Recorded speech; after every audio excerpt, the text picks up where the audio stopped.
When determining the available short-circuit current at a point in a distribution system, you apply the contribution of motors to all points in the system.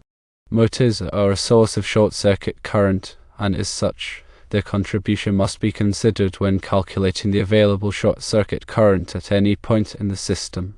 This is because a fault at any point in the system can cause current to flow through the motors, and this current can contribute to the total short-circuit current. The contribution of motors to the short-circuit current is not limited to the points on the same distribution path as the point you are calculating. This is because motors can be connected to the system at any point, and a fault at any point can cause current to flow through the motors. The short-circuit current source from a motor does decrease the farther you get from the motor. This is because the impedance of the conductors between the motor and the point of the fault increases as the distance increases. However, this decrease in current is typically small, and it can be ignored for most practical purposes. The point-to-point method is a valid method for calculating the available short-circuit current at a point in a distribution system. However, it can be difficult to use, especially for complex systems. For this reason, it is often more convenient to use a computer program to perform the calculations. Let's delve deeper into these concepts. Firstly, understanding short-circuit current is crucial. Short-circuit current refers to the excessive electrical current that flows through a circuit when there is a short-circuit fault. This fault can occur due to various reasons, such as insulation failure, accidental contact between conductors, or equipment malfunction. The magnitude of the short-circuit current is significantly higher than the normal operating current, posing a serious threat to electrical equipment and personnel safety. Secondly, consider the role of motors as current sources. Motors, especially induction motors, act as generators during a short-circuit fault. When a fault occurs, the motor's magnetic field collapses, inducing a voltage in the motor windings. This induced voltage drives current into the fault, contributing to the overall short-circuit current. The amount of current contributed by a motor depends on factors such as the motor's size, type, and operating conditions. Thirdly, it's important to consider the distribution system as a whole. In an electrical distribution system, multiple motors can be connected to various points. When a short-circuit fault occurs at any location in the system, all motors connected to the system can potentially contribute to the fault current. The contribution of each motor depends on its distance from the fault location and the impedance of the connecting conductors. Fourthly, let's examine impedance and distance. The impedance of a conductor is its opposition to the flow of alternating current. Impedance is affected by factors such as the conductor's material, length, cross-sectional area, and operating temperature. As the distance between a motor and the fault location increases, the impedance of the connecting conductors also increases. This increased impedance reduces the amount of current that the motor can contribute to the fault. Fifthly, the point-to-point method is a common technique for calculating short-circuit current. The point-to-point method involves calculating the short-circuit current of various points in the distribution system, starting from the source and progressing towards the load. At each point, the contributions of all upstream sources, including motors, are considered. The point-to-point method can be time-consuming and complex, especially for large and intricate systems. Sixthly, consider the use of software. Due to the complexity of short-circuit current calculations, specialized software programs are often used to automate the process. These programs can accurately model the distribution system, including the impedance of all components and the characteristics of all motors. The software can then calculate the short-circuit current at any point in the system, taking into account the contributions of all sources. Seventhly, motor contribution is not limited to the same distribution path. It is essential to understand that the contribution of motors to short-circuit current is not limited to the points on the same distribution path as the point of calculation. This is because motors can be connected to the system at various points, and a fault at any point can cause current to flow through the motors. The motor contribution depends on the system configuration, impedances, and motor characteristics. Eighthly, consider the impact of cable impedance. Cable impedance plays a significant role in short-circuit current calculations. The impedance of cables and conductors limits the amount of current that can flow during a fault. Cable impedance depends on factors such as conductor material, size, length, and installation method. Accurate cable impedance data is crucial for accurate short-circuit current calculations. Ninthly, let's discuss the assumption of constant motor contribution. While the short-circuit current sourced from a motor does decrease with distance due to increased impedance, this decrease is often small enough to be ignored for most practical purposes. This simplification allows for easy calculations without significantly affecting the accuracy of the result. Tenthly, let's look at standards and guidelines. Several industry standards and guidelines provide guidance on short-circuit current calculations. These resources offer valuable information on modeling techniques, data requirements, and calculation methods. Some well-known standards include Institute of Electrical and Electronics Engineers Standard 399.1997, Recommended Practice for Industrial and Commercial Power Systems Analysis. Also, the ABB Short-Circuit Currents Calculations Manual and the Schneider Electric Short-Circuit Current Calculations Guide are helpful resources. 11thly, let's understand the importance of accurate data. Accurate data is critical for reliable short-circuit current calculations.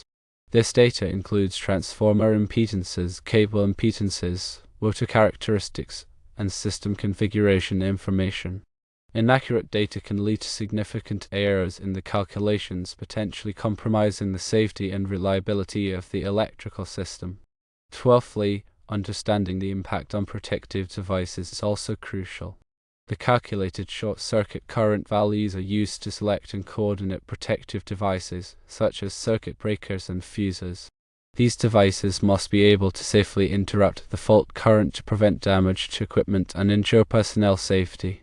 Incorrect short-circuit current calculations can result in undersized or oversized protective devices, leading to inadequate protection or nuisance tripping. 13thly, consider the effect of different types of motors. Different types of motors, such as synchronous motors and induction motors, have different short-circuit current characteristics. Synchronous motors typically contribute more short-circuit current than induction motors. When performing short-circuit current calculations, it is important to consider the types of motors connected to the system and their individual contributions. 14thly, consider X to R ratios. The X to R ratio, which is the ratio of reactance to resistance, is an important factor in short-circuit current calculations. The X to R ratio affects the magnitude and duration of the short-circuit current. High X to R ratios can lead to high short-circuit current levels and longer fault clearing times. 15thly, modeling techniques for motor contribution should be considered. Several modeling techniques can be used to represent motor contribution in short-circuit current calculations. These techniques range from simple equivalent impedance models to more complex dynamic models. The choice of modeling technique depends on the accuracy requirements of the study and the available data. 16thly, consider the impact of distributed generation. Distributed generation sources, such as solar panels and wind turbines, can also contribute to short-circuit current. The contribution of distributed generation must be considered when calculating the available short-circuit current at any point in the system. 17thly, consider the effect of grounding.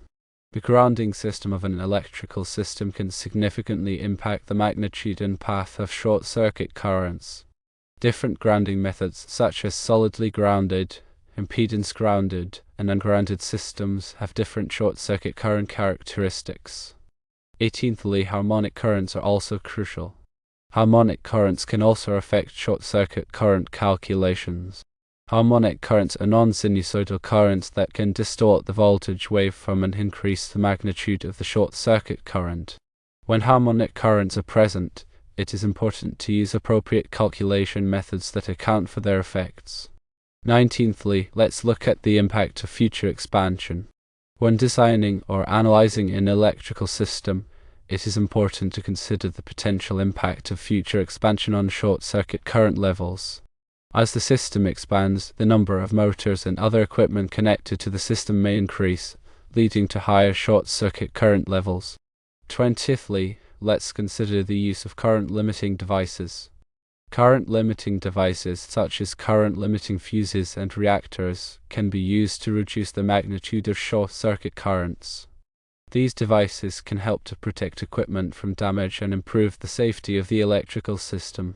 21st, software programs are valuable tools for calculating short-circuit current. These programs allow engineers to accurately model electrical systems and simulate fault conditions to determine short-circuit current levels at various points in the system. Using software makes performing these calculations more efficient and reduces the risk of human error. 22nd, let's look at field measurements and verification. Field measurements can be used to verify the accuracy of short-circuit current calculations. These measurements can involve injecting a test current into the system and measuring the resulting voltage drop. Comparing the measured values with the calculated values can help to identify any discrepancies or errors in the model. 23rdly, let's consider the importance of documentation. Proper documentation of short-circuit current calculations is essential for future reference and maintenance. This documentation should include the system model, input data, calculation methods, and results. Having well-documented calculations makes it easier to understand the system's behavior during a fault and to make informed decisions about protective device settings and system upgrades. 24thly, we'll discuss practical implications of motor contributions to short-circuit current. This includes selecting the appropriate interrupting rating for circuit breakers and fuses, ensuring adequate conductor ampacity, and coordinating protective devices to minimize the impact of faults. Understanding motor contributions is essential for safe and reliable operation of electrical systems. 25th, let's discuss the importance of regular reviews. Short-circuit current calculations should be reviewed regularly to ensure that they are still accurate and up-to-date. Changes to the electrical system, such as the addition of new equipment or modifications to the distribution network, can affect short-circuit current levels. Regular reviews can help to identify any potential problems and ensure that the protective devices are properly coordinated. 26. Consider consulting with experts. If you are not familiar with short-circuit current calculations, it is always a good idea to consult with a qualified electrical engineer or other expert. These professionals have the knowledge and experience to perform accurate calculations and to provide guidance on the selection and coordination of protective devices. By understanding the contribution of motors to short-circuit current and following industry best practices, you can ensure the safety and reliability of your electrical systems. This knowledge is essential for electrical engineers, technicians, and anyone involved in the design, installation, and maintenance of electrical distribution systems.